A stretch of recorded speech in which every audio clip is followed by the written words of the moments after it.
I'm starting to look at the absurdity, the insanity of so many things in our society and civilization. And from time to time, I'll bring them to your attention. And this is sure one of them. One of the great success stories of the environment in the last decade has been that we have solved the problem of dolphins facing extinction. They were being wiped out as a species because the fishing companies, largely Japanese, were using nets to catch the tuna. And they would be broad area nets that would catch everything within a couple of acres of ocean. And it pulled up a lot of tuna, but it also pulled up a lot of dolphins. And the dolphins were dying along with the tuna. Not that anybody wanted to eat the dolphins, but they were an unintended casualty of the tuna fishing. So the ecologists working with the industry developed nets which the dolphins could escape from, but the tuna could not. And they were dolphin-safe nets. But they were expensive, and the fishing companies didn't want to use them. So the United States tuna fish industry got together and voluntarily, no government coercion, put labels on cans of tuna fish saying dolphin safe. And you buy StarKist or whatever you buy, you'll see those labels on it. Dolphin safe. And American consumers would only buy stuff that said dolphin safe. And as a result, all the tuna fleets had to get rid of their old nets and use the new nets that would not kill dolphins.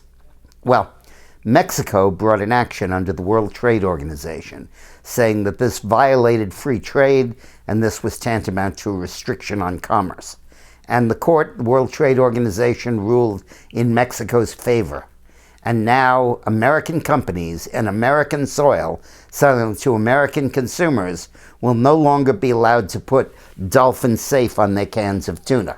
And of course, the industry is going to go ahead now, go back to the old nets and go back to killing the dolphins.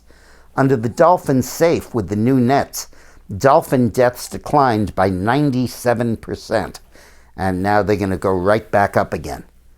This is indicative of what's wrong with the TPP, the Trans-Pacific Partnership that Obama's pushing. It's not really a trade deal. It sets up international courts to resolve disputes between the countries, overcoming and overwhelming the courts in each of those countries and the Congress and the legislatures in each of those countries. So even though the U.S. Congress or state legislatures or courts may rule in a certain way, these international bodies can overrule them. And who appoints these judges? The governments of these countries, most of whom are not democracies, most of whom could care less about the values we cherish. In this case, Japan, of course, is a leading consumer of tuna.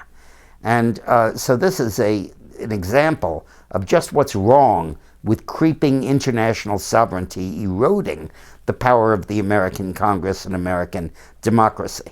And in this case, getting rid of something that has worked beautifully, not hurt anybody, just simply because the court ruled it. Thanks for watching.